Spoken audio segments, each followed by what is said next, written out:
I'm going to push the audio again. Let's just see what's happening. And I should be... Hello, hello, hello, hello, hello, hello. For some reason, we're not pushing audio. Are we pushing audio now? No sound, no sound.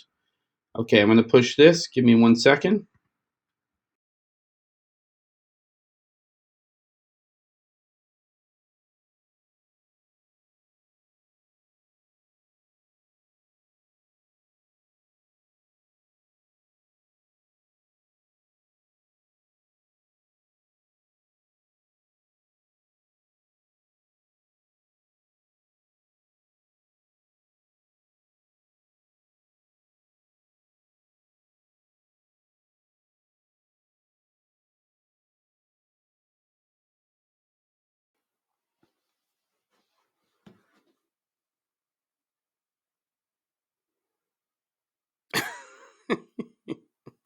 Great. Okay.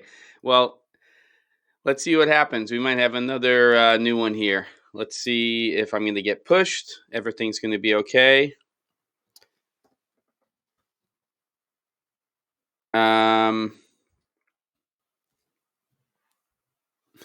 TSG says try latency compensation. Oh, I would if there was such a thing. The way I'm set up here for this live stream, we are pretty much as latent as we can be, or low latent. It's not going to help. It's not going to help, but let's see. Okay, here we go. The delay laughing out loud. Sam.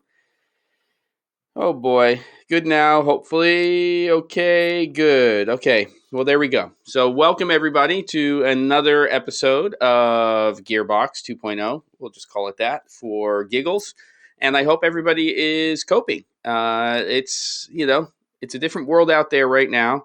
And as we all know, it's going to be this way for a while.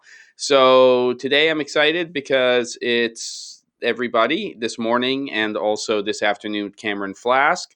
Today we're going to be talking a little bit about live content. We're going to be talking about live content as opposed to recorded content. We'll talk a little bit about live streaming hardware solutions, especially this ATEM Mini Pro. And then, of course, open forum as long as it does not include politics, religion, or science, where you can ask questions about the things that you're trying to figure out. David's having fried eggs and bacon with a cup of joe now. Okay, good for you.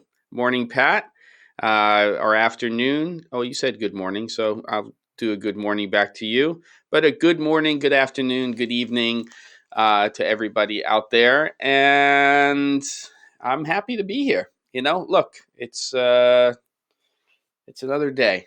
And everybody in my family, fortunately, is feeling well, so that's a good thing. I, like David, have a cup of joe. And we've got people in the chat, which is how it all works. Sunny sky. Yeah, we're going to have beautiful weather in Oregon today. And Shiznot's just got back from a walk, getting a bit of a tan going. It's spring and these things do happen. Little bit of housekeeping, as always, at the top of the show, if you want to call it a show. Number one, we have Cameron Flask today at 3 p.m. Pacific time. The topic today is 3 frames. So we're basically doing frame grabs, primarily from Shot Deck, where we're picking 3 frames from 3 separate films. And we're going to go around and talk about why we chose those frames, and nobody knows why, including me. I'll know why I chose them, but I don't know why Ben Barden or Caleb Pike chose them. So if you've never been to Cameron Flask, it's on this channel every Wednesday at 3 p.m. Pacific. And there we go. I am at my house. I am in a converted music room that is now sort of my home office, home studio. I do have a bigger space that I can do production in, but it's not insulated, so there you go.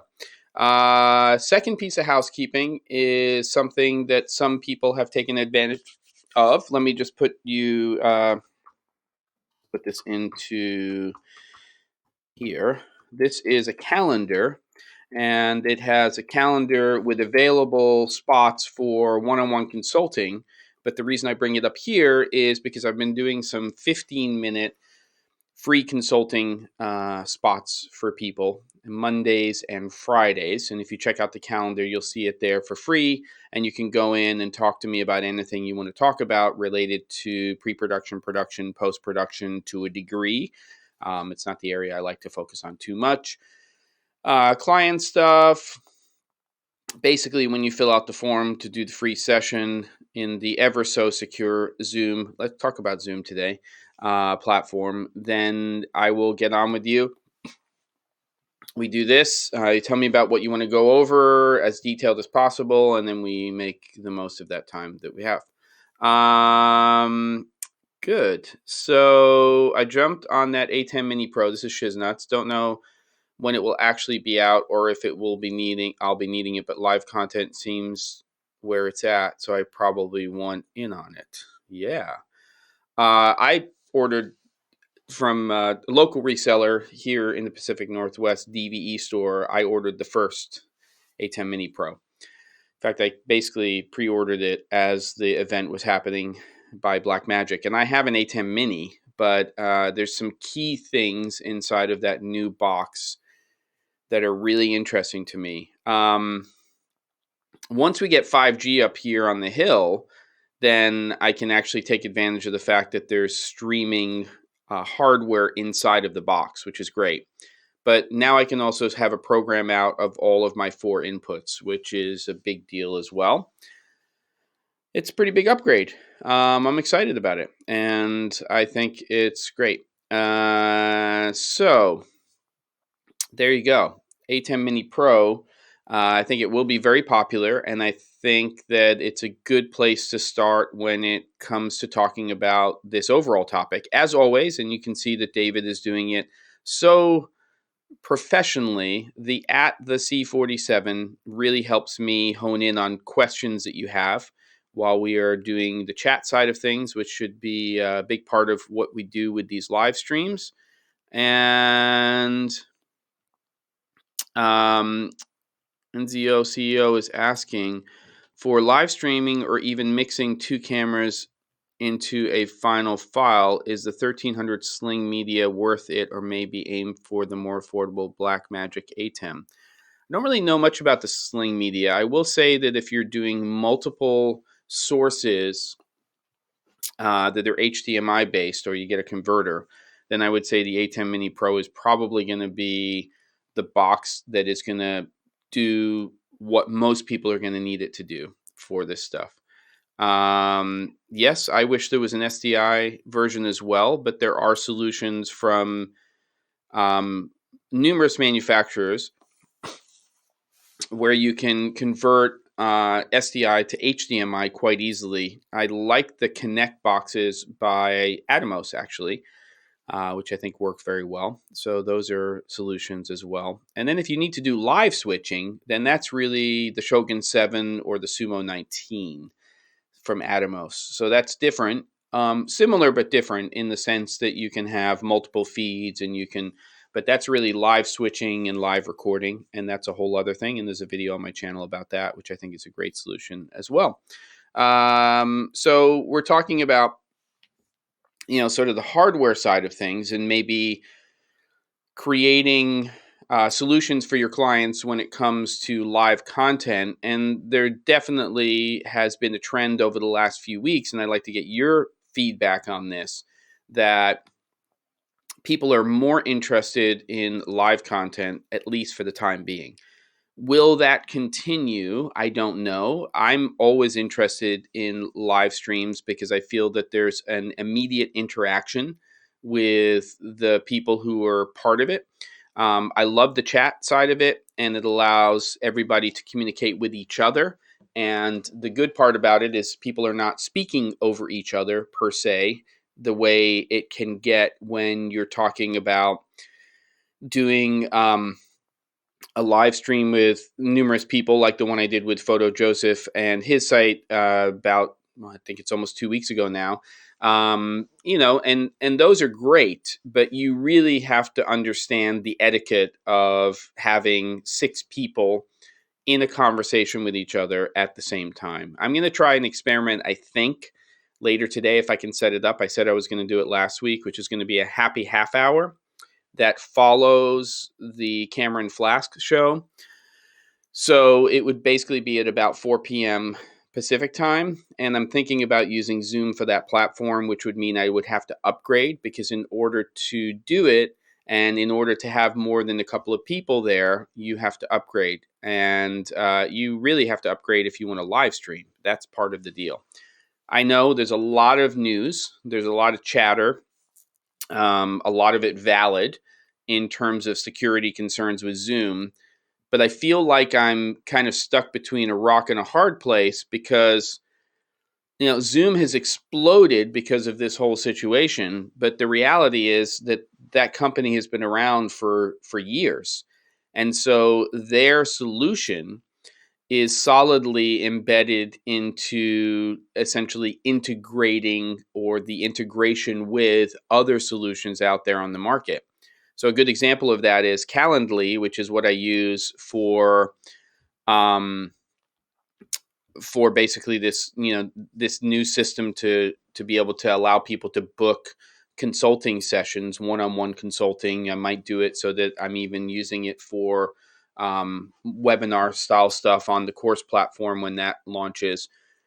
But the Zoom integration is so simple, because what you can do is you just tie the whole thing in together, which is really a lot easier to be able to make it work. So again, I'm kind of stuck between a rock and a hard place with Zoom. I think it has to be the platform that I'm using. I also think as a company, they know very well that they are going to have some major issues, short and long term, unless they resolve this.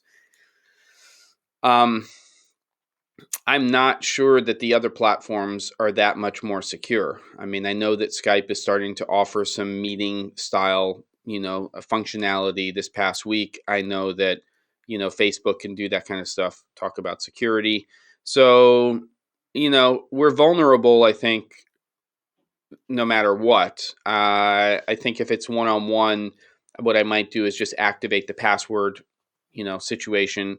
That doesn't necessarily handle what could be happening on the back end. But I'm going to have to stick with that platform for now, and then we'll just see how it all plays out. If there's a better solution out there, a more secure solution that I can integrate without it being impossible to do, then I will absolutely look at doing that. So let's see what we got. All the streaming capture boxes are sold out everywhere. You can buy some on eBay at a higher price. Yeah, it's an issue right now. I mean, there's no A10 minis, no A10 mini Pros, of course. That's a new product. It looks like we are talking about end of this month shipping on those 2 products. Good luck finding a cam link, but is it Max Yurov? He just did a video on a box that maybe you can get. There are some gamer boxes or connectors that you can get that allow you to connect to basically cameras and get a feed into your computer, but they're not the ones that we all know about. So you can find some stuff on Amazon. If you start to look for a Camlink 4K, there's some other boxes out there, and you're going to have to do your research on that kind of stuff. ATEMs are like the new toilet paper. Yeah, they are. What happened to Google Hangouts? Well, that's a great question, Shiznuts. I mean, it was really devastating when they got rid of the Hangouts feature that we were using, because it was really important to a lot of people, I think. But Google decided, YouTube, that it was not where they wanted to put their focus. I'm wondering if they're going to revisit that now with everything that's going on, because I am a pretty strong believer that, well, first of all, we don't know how long this lasts.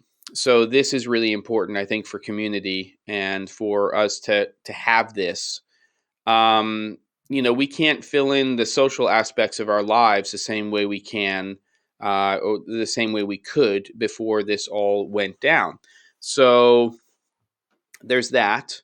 But I do believe that in the long term, and I'd love to hear from everybody, that there's a good chance that some of this will stick, that getting content this way, whether it's free or paid, will become more popular, because it gives people the ability to not only interact, but to get answers to questions, to learn, to grow, and that's a stupid word to use, but I don't use that word.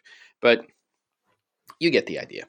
I think it's just going to allow us to more rapidly be able to disseminate information. And there is a lot of work that goes into, as there should be, creating recorded content. So recorded content is relevant. It allows for the time to have higher production value. But I think as time goes on and as the tools get better, then I think we can do this with higher production value as well. Not just nice lighting and a better camera, but multi-camera, figuring out ways to switch. Like I would love it if Blackmagic came out with basically an iOS and Android app that you could use on smartphones and tablets, if you could, and I don't know if they can, to at least control basic switching between your inputs on an A10 Mini and A10 Mini Pro.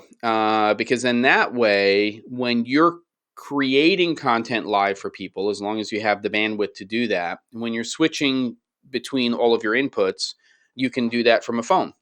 And then you don't have to walk over to the physical switcher or, go like this to a person in terms of what input you want to put up. I think, that's the deal. David says, my laptop webcam is poop. I need to get something. You have something. It's a camera. And you need to get something like a Cam Link or an A10 Mini or an A10 Mini Pro. You need to get something. TSG got one at the Best Buy. That's where I got mine. And you may want to check around to see if there's any on bestbuy.com or your local Best Buy where you can go if you're in the States, and they'll basically give you curbside. Check Staples, check other home office places, start searching around to see if you can do that. Yeah, we'll see. Somebody could buy Zoom, but their value is so high. We'll see how that goes. We're getting some recommendations on the gamer boxes. So if anybody can, put that up. The Logitech C920, I believe I have that as well. HD webcam, USB based, nice. Obviously is giving you a nicer field of view, better image quality, but not necessarily what I'm looking for in terms of the type of image I'm trying to create. Lucky 13, 14, we're up to 14 people. Here we go. You can switch on the laptop via OSB right now. Yeah. And then I think the A10 Mini Pro with OSB will be really interesting. And I've never used Streamlabs. We are using Lightstream, and it seems like they're working out their technical things, getting better, growing pains. But right now, I'm pretty happy with what they're doing. The other one that I saw somebody using, because I did something yesterday for OWC Radio, was Ecamm Live, and I want to look into that. So it's Ecamm, ECAMM Live. They've been around for a while. They have an interesting plugin to record Skype stuff, and you might want to check out Ecamm Live. I didn't know about it, so it didn't kind of get put into the mix for everything. But I'm definitely going to research it, because if for some reason Lightstream doesn't work out, and I have prepaid for a year, but I have a feeling that if it's really bad, maybe I can work something out on that. Then I would switch to another platform, because really what I'm looking for right now when it comes to creating live content is I need a semi-hosted, cloud-based platform for streaming, meaning that my connection's important in terms of up to get what I'm doing, but I can't necessarily take in 3, 4, 10 other people and then publish that out, which is the reason that I need better bandwidth where I am. Because if I have an A10 Mini Pro, it doesn't matter how good that hardware is inside the box for streaming. I don't think that I'm going to have the bandwidth to handle bringing other people in and then essentially hosting that stuff through OSB. So we're going to have to see how that all plays out. But the advantage to something like Lightstream is, yes, I need my feed up there, but then the other people are coming into that platform and it's basically being distributed by Lightstream. And then I guess if I eventually want to do it, I can use Restream to then take that feed and push it out to multiple places at the same time. My live streams are only going to YouTube right now.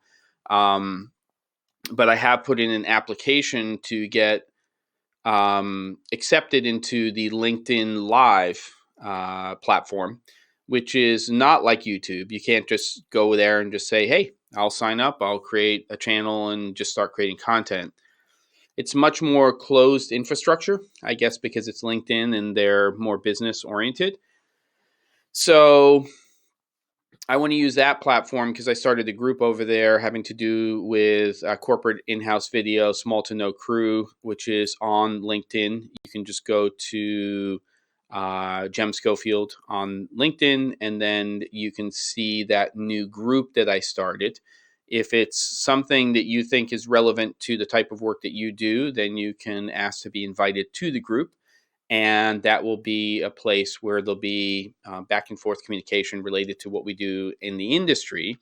And then what I'd like to do is create, like this live stream would be relevant for LinkedIn Live. So if I used Restream, I'd probably be pushing this right now to both YouTube and LinkedIn Live, but I wouldn't necessarily push Camera and Flask to LinkedIn Live. I don't think it's the right platform. I don't think it's the right kind of content. So yeah, and then StreamYard. And I don't know if BeLive is the same, but I do know that StreamYard is also very similar to Lightstream in the sense that it is like a cloud-based streaming solution. The problem I had with StreamYard was sort of the lack of flexibility in terms of how we set up our screen and everything. And I just like how clean Lightstream is, both from what you see, but also the whole experience for the person who's being invited in and being part of it. So I think I really like that. So there we go. If you have a question, you want to make a comment to me, then again, David is the example. He's he's at the top of the class today at the C47, and then it's easier for me because I'm kind of tweaking this whole setup right now. Give me 1 second. Right now I have an X-T3 there, and then right below it is a small HD 13-inch monitor. It doesn't have to be that. It can be any HDMI television. I like the small HD because it actually has a baby pin receiver, and then it gives me a little bit more adjustability. But you could just get a regular small television with HDMI input and put a VESA mount on it, and Bob's your uncle. Then you have a lot of options in terms of what you can do. And there are VESA, to basically baby pin, mounts that you can get on the market. I know that Abel Cine has one and some other people out there. And, basically for me, what I'm trying to do is now work out eye lines, right? I mean, always audio, but the eye lines are the issue. So I'm looking directly into camera here. It's not weird that I'm looking down to check the chat, but what is weird is that when I'm doing an interview or I'm part of a panel discussion, then I know that my audience is right there. looking at everybody who's a part of and watching the actual live content in the stream. But because my monitor's here, if there's a person there in the frame and somebody over there, I'm constantly scanning them with my eyes, looking down or to the right if my monitor's there, or to the left, or camera right, camera left, or just above camera. But it's virtually impossible for me to get the eye line that way. And Felipe Baez, who was on, I think I'm saying his name correctly, he was on the panel with us on Photo Joseph's stream, and he has, which is very smart, basically an iPad prompter, which is right in front of his camera, and then that way he's getting his screen-based feed of the actual panel, the chat, the interview directly there. I can look directly in camera, but I refocus my eyes to the person that I'm speaking to, and it feels a lot more natural. So I think, what's up, Travis? I think that's going to be the next piece of the puzzle here, because I don't see, at least for my A camera, that I'm not going to be doing that a lot. I expect to be having more conversations with people both on my channel to interview them, and also I will be doing more stuff where I'm in discussions and panels. That's stuff that I do at NAB and in other situations. So I think we're going to see more and more of that. If you have a history with NAB, I don't know if you remember the Teradek Cube, this big see-through cube made of probably plexiglass, but maybe it was glass at NAB. And they had it for years. And you'd have these revolving hosts like Matt Allard and Dan Chung and some other people came in, and they would do basically panel discussions or one-on-ones about certain things. And I did at least 2 or 3 of those over the years. And I think we're going to see more of that stuff there. So I think that the teleprompter part is really the next thing that I have to sort of kind of figure out, and I'm going to reach out to my friends over at Padcaster, talk to them about solutions and what I should be doing, because when it comes to sort of that part of the market, they really have that sorted out. So that'll be cool, and then maybe I can show how I'm using that solution with what I'm doing. But I think that's it. It's basically either a smartphone or an iPad. To me, the iPad makes the most sense, because what I want is a slightly larger image that's sitting in front of that camera, so that I can focus on the people that I'm talking to. I did one yesterday with Serena for OWC Radio, and she was down here on my monitor, and I just kept looking at the camera as if I was having the conversation with her, and then looking off camera when listening to her questions. I don't know if that really solves the problem. I think it's got to be, the iPad solution. The problem is that for me, I have an iPad 2. It's never been a device for me that really has been something that I felt like I had to upgrade, because it really was a content consumption device, right? So I'm reading on it, I'm watching content on it, surfing the web a little bit, but it just did not become that device for me that I really wanted to use all of the time.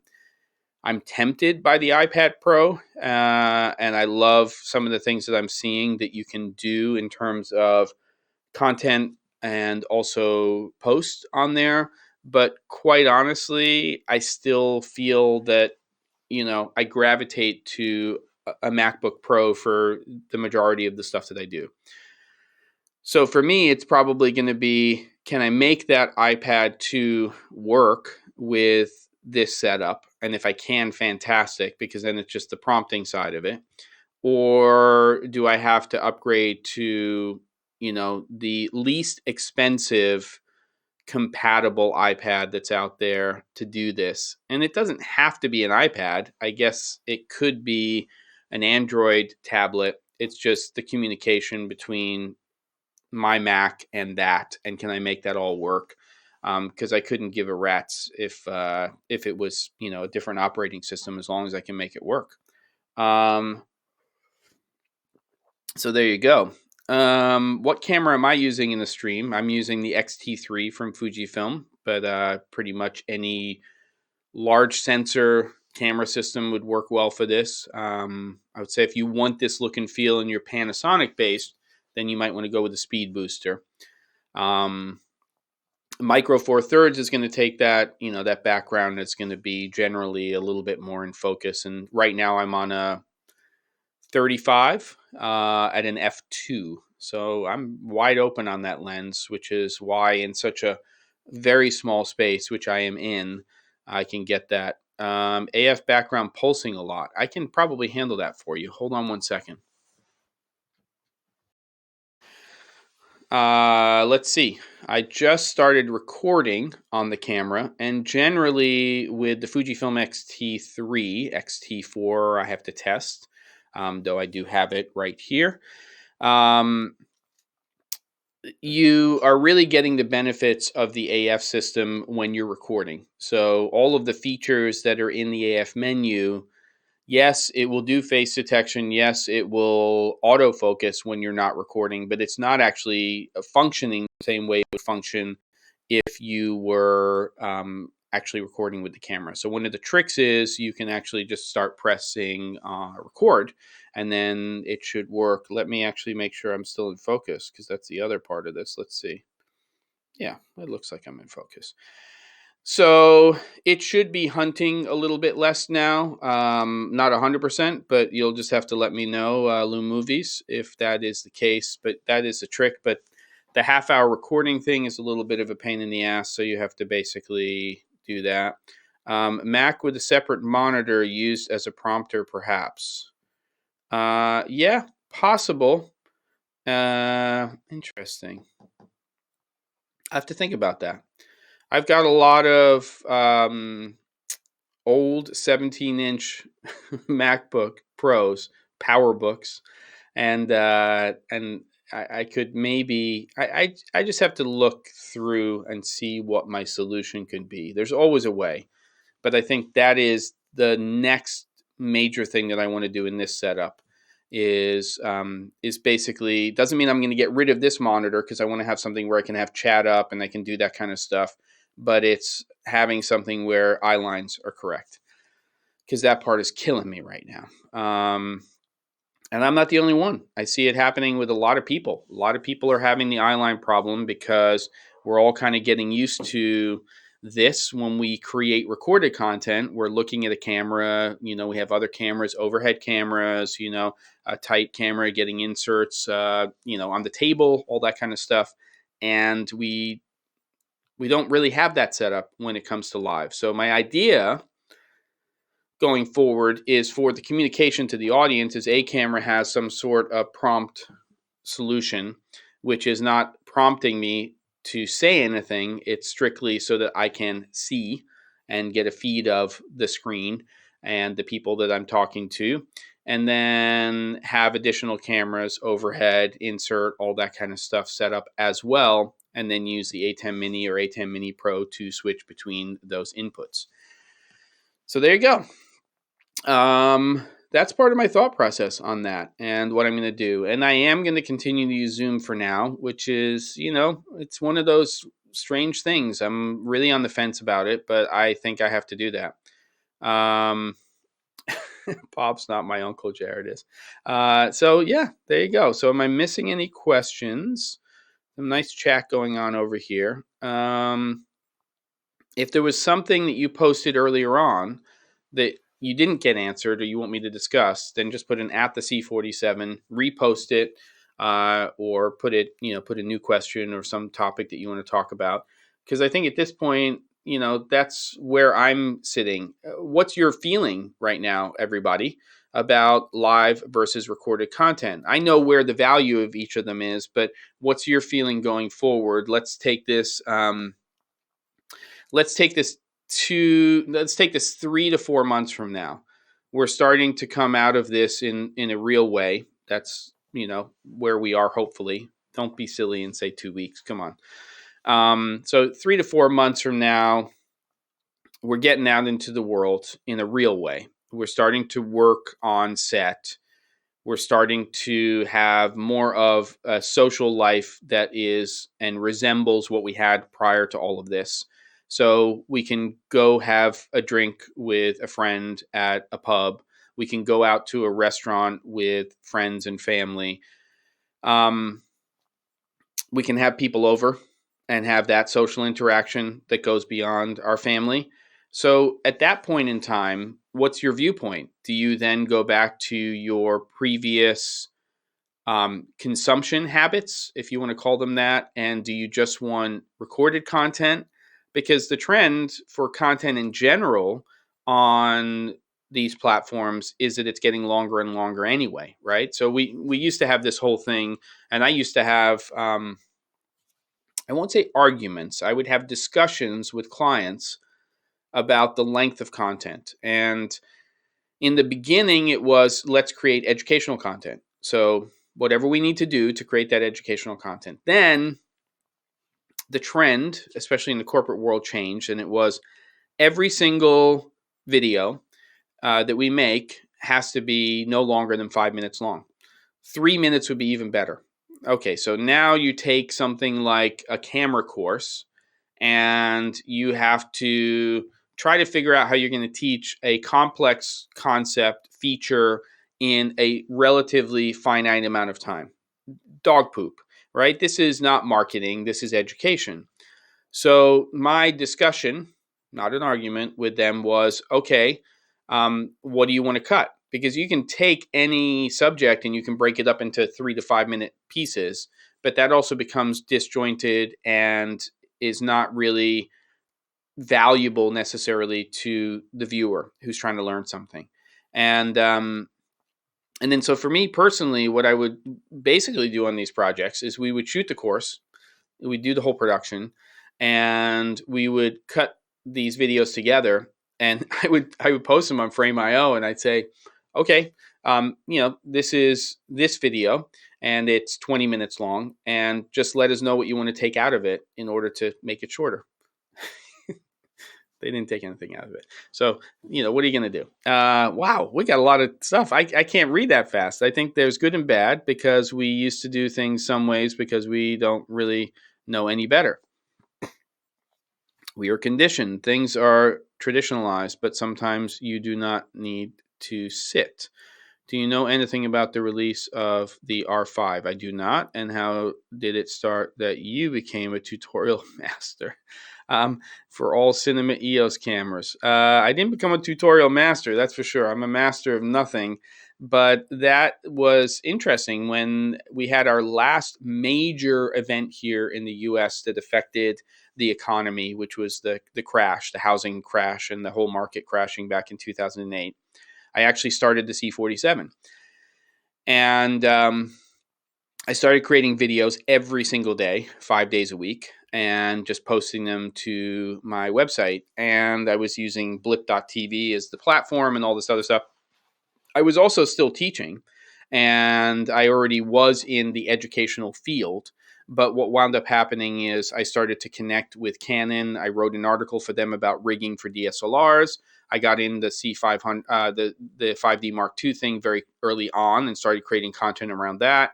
And it led to my first job for them, which was creating a lot of content. And then it led to all of those videos.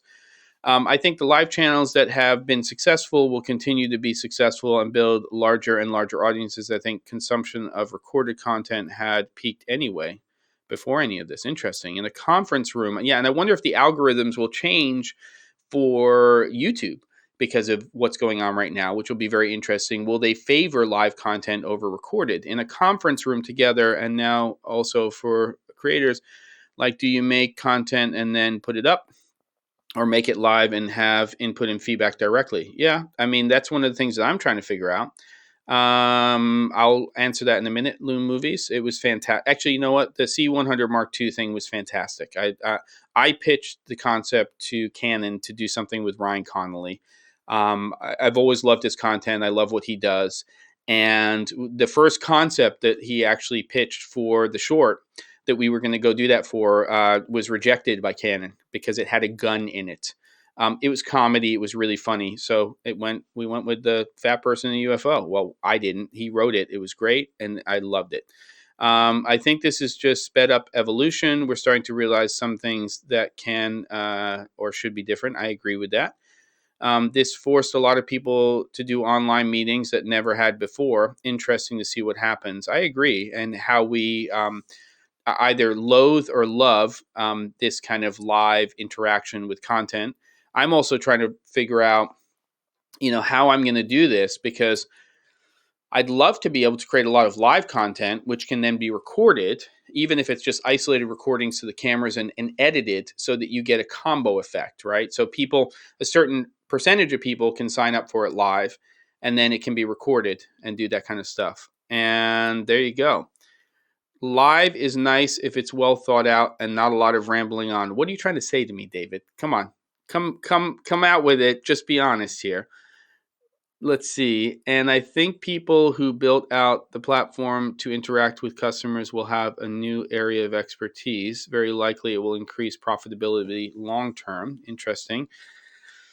In a world where we love our DVRs, live stream one way is a hard sell. It works now because we are able to sit and watch. Yeah, I guess the question is, will we continue to? But the sit back approach is past, and lean in the may emerge via multi-chat, conferencing. Yeah, I mean, I think we do crave, we're absolutely craving social interaction right now in a different way because of our situation. I also do think that we crave social interaction, and a lot of people are more comfortable being in their homes. You have different types of people. There's extroverted people, and there's people who are more introverted. They're not introverted they are not confident in themselves. They're just the type of people that prefer to have a little bit more space, to have a little bit more headspace, all of those types of things. So, we'll have to see how that plays out. What's a DVR and why would you love it? That's so funny. Before online meetings where, we can now stream content too. Before online meetings where the norm, I was one of the software engineers who helped build and train companies on using online systems for meetings. There's no going back. I agree. Interesting now is how this will change and increase home studios. Yes, I agree with that. And how does that translate into us as content creators helping people create content? I'm really questioning the whole travel thing and how that changes, especially when it comes to production. We have some time to spend for live right now. When we get back to busy schedules, we will still want to be on demand, and pre-recorded will be preferred. Interesting. Balancing the talent and production side during a live stream takes some multitasking. Agreed. But when we can start working with others again, I think we will see a boom. Do you mean, Travis, we'll see a boom in the live streaming stuff because we're going to start to take this whole concept and bring it into more of a production style delivery where we have talent coming in and we schedule and it's on this day. I mean, obviously, even if it's live, it has to get recorded and presented as recorded content as well. And every live stream that you do on YouTube, unless you're silly, is going to get recorded and people are going to be able to watch it later on. You lose the interactive exchange part of it, but yes. Stop it, David. I know. I'm just taking the piss out of you. So I did not see this David Mays thing on the late night. I know what you're talking about. I don't know how good or bad it was, but I'd be interested. Multi-face ID exchange is good, and that will emerge more as we go forward. Yeah, I mean, there is something to be said about different tiers of access, right? So if you have somebody who has knowledge in a particular subject matter, or you have a company or organization that has knowledge in a particular subject matter or industry, then there can be a tiered approach in terms of what kind of content is being delivered to an audience. I think you always want to deliver with education as the goal, that people are learning something. Being conversational, not necessarily perfectly rehearsed, trying to work on your ahs and ums, which I try to do, sometimes successfully, sometimes not, and making sure that you're offering different levels of service if it's relevant to what you're delivering in terms of content. That sounds like a mouthful of crap, but what I mean is me doing this, and I love some drama and banter. Me doing this is obviously free content. It gives people an opportunity to ask questions, for us to have discussions, for me to learn from you as well, as always. And that's one level. Then there's the next level, which is, okay, if you are a company, organization, individual that needs more in-depth training on a particular subject matter, then there's different ways that you can do that. You can do a webinar style where you say, nobody gets to interact except for in chat, but it's very specific content. I'm going to teach you a quick start on the A7 III, the X-T4, the blah-de-blah piece of equipment, the Podcaster Pro, whatever it's going to be. And that's that particular thing. Multi-camera, higher educational value, specific. Maybe there's a chat with a moderator, and there's that kind of stuff going on, which is hard because if you're the single instructor, it's almost impossible to moderate. We've got less than 20 people in here, and I'm still trying to catch up to the chat. So that's hard, especially if you're trying to answer questions, you're trying to deliver content, and you're trying to educate. But you could do that lower cost because it's a numbers game, right? So it's specific content, less interaction, but more targeted. So there could be a price for that. And then the next tier up is either live in-person workshops, which are more interactive, more hands-on. You're seeing the gear in the same space, all that kind of stuff. Those are generally more expensive. And then also one-on-one. So whether that's me going to or on-site. So I go on-site, which I've done a lot. Go to NBC Universal, Walmart Films, Chorus Entertainment, Motley Fool, PBS, and I go and I do multi-day workshops on small to no crew production. We figure out very specifically what it is that they want to learn, largely driven by the equipment that they own or they are purchasing, which I help them do if they need that help in terms of what's right for them equipment wise. And then the second part of it is the online consulting. And that's very, very specific, where we figure out, I want to learn these specific skills, and then there's a cost for that as well. So I think that these tiers are important. They're definitely things that I think about right now in terms of what I do as an educator. But I think for you, it's something you should be thinking about when it comes to your clients, because you have to figure out some clients, it doesn't make sense. Like in my opinion, a company like Canon should just be creating free educational content. There's a lot of costs for them to do that, but they are selling through education and creating a platform where people pay for that education. I don't necessarily think makes the most sense. And I'm not saying that they've never thought about it or have never done it. It just never seemed to me that that was a successful model.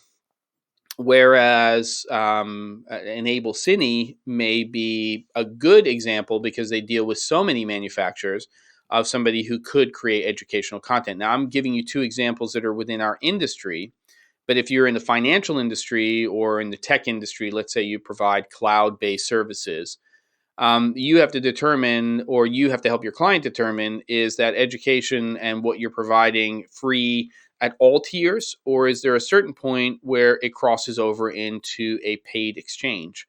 And what I mean by that is it moves from being general education about what people need to know about having to do with cloud-based solutions in some form or another, to very specific, targeted, you're now a client of that company. and you're helping that company set up a system where they can do one-on-one consulting, on-site consulting. Obviously, we're talking about live, streaming and stuff for their clients. David, the content for the C200 videos is on my website under playlists. It's basically just links to the content that I did for Canon and produced for them on that series, which was the last. That's the last big training series I did for them on a camera. I'd love to do something on the new cameras that will come to market for them. C500 Mark II I didn't do, but I just finished the production part of the course for MZ Pro, and I have a little bit more to finish up on some post workflows. It's not teaching post, but it's just basically dealing with cinema raw light in some different solutions. But that course is being edited as we speak, and it will come out at some point in the nearish future on MZ Pro's platform. So there you go. Ben really upped his game last week. Are you talking about the banter? Yeah, There you go. What do we got? Good. What else do we want to talk about for the last few minutes here? Canon should have a Canon EOS C47. Yeah, sure. I don't know what that is. Just to remind you, I would design it. I've done product design before, for sure. That is definitely one of the services I offer. What could be really interesting is if Google builds a login feature on top of their live streaming, which could allow you to set up login for specific people at specific times. Yeah, that'd be interesting. They could easily integrate it with Google Calendar and create a meeting platform. No kidding. I absolutely agree with that. And there's no reason why if they, there's no reason why they shouldn't spend some time, will they? I don't know, putting resources into Google Hangouts and making it more of what we're talking about. I thought for a second I froze. I just froze my body into a particular, because I have a little feed here, a low resolution of me, just to make sure things are ticking. Look, I don't want to, it's actually wood. I'm knocking on wood because Lightstream is behaving itself today. That's a beautiful thing. So they could easily do that. So that's pretty interesting. So I think there's a lot of evolution here. It's going to be a lot of rapid development. There's probably also companies right now that have had solutions that they have created that are not necessarily sitting there in the front of the line, or were not in the front of the line, that relate to this type of technology.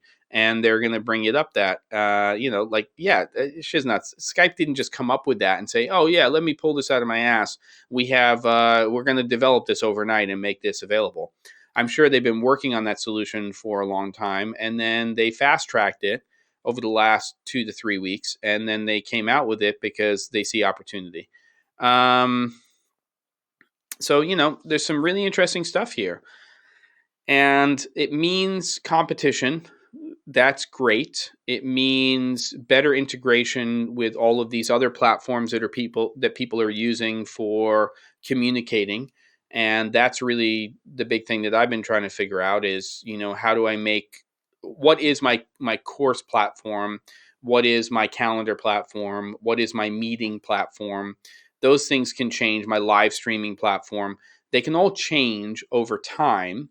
And it might be Lightstream right now. It might become Ecamm Live. It might become something else as these things evolve. It's hard because you get attracted to the annual, you save 20, 25%, and you go for the annual. But then you're locked in. And this will evolve rapidly in terms of what solutions are there. It's going to be very hard for us to magic 8-ball or crystal ball what the right solutions are going to be that we should be using for these, which ones are going to be the ones that are adopted. For all of the negative press, Zoom is still being used. Some people have dropped off using it, but it's not as if most schools have just stopped using Zoom right now. Is it concerning to a degree? Yes, but what the hell? So is TikTok. Come on, let's see. I've been practicing my smoking sign skills lately. Very nice. I thought you were going to say your smoking skills. I stopped that. My goodness, I can't even remember how long ago. Well, I can't actually. It was over 20 years ago. And I don't mean smoke signals, if that's what you're talking about, David. I mean smoking cigarettes. Not a habit that I'd want to have right now. Okay, so there we go. So coming up on top of the hour, we'll do our housekeeping again. If you're new to the channel, I'd love it if you subscribed. We're going to be creating lots more content here. So just hit subscribe. You can go over to the c47.com. There's also an email box there where you can subscribe to the site. And eventually, I'm not pushy. I'm going to basically start to push out some content on a semi-ish regular basis from the site, just to keep everybody up to date on the things that are happening with the C47. Wednesdays are still the big day here on the YouTube channel. So that's going to be 9 a.m. Pacific for either recorded or live content.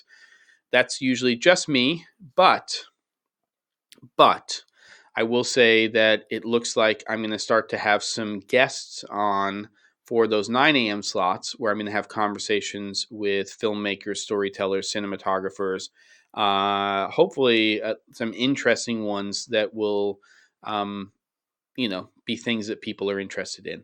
So that's kind of a new thing going on. And then, of course, 3 p.m. Pacific, my favorite, Camera and Flask with Caleb Pike and Ben Barden, two of my best mates in the whole world. And we're going to be talking about 3 frames today, where each of us are picking a frame from, not each of us, we are each picking 3 frames. Each frame is from an individual movie. So we're picking 3 movies. We're picking a frame from each, and we are going to discuss why we picked that frame. And I still have to find mine. I have the short list of like 6 or 7 movies. It's like 10 or 11 movies that I really want to pick frames from. And that's kind of the deal. So it's going to be fun. We're going to talk about it. I have no idea what frames Caleb's picking. Ben has no idea what frames we're picking. I don't know Ben's frames. The only thing is that I'll have to send the frames to Caleb, so he'll see them right before we go live, because you'll have to put them into Lightstream. We have him host it, which is why there's 2 the C47s, because he has better bandwidth. It just seems like the right thing to do. Yes, smash the like button. I appreciate that. Got to run, TSG. Great. Photo Joseph is doing a live stream. It's starting in about 2 minutes. So if you're into his stream, always interesting content that he creates, then go check that out. Shiznut says he's going to catch me on the flippity. No Citizen Kane, as in you don't want Citizen Kane. It's not on my list for today, but it's the world's greatest example of deep depth of field and beautiful composition and all that good stuff. No, I'm going to say that more than likely my first movie is going to be from the 70s, but we'll see what happens. That's a pretty big decade. They're all the same length, by the way, a decade. But it's a pretty big decade in terms of movies. And it's a good decade for movies. So there you go, Travis, and everybody else. I appreciate everybody coming to the stream and being part of the chat and being interactive. Let me see if I can work out this Zoom happy half hour that would follow Camera and Flask. If I do figure it out, I think I'm going to limit how many people, holy cow, how many people are going to be involved with the actual Zoom thing. So it'll probably be like a first come, first serve.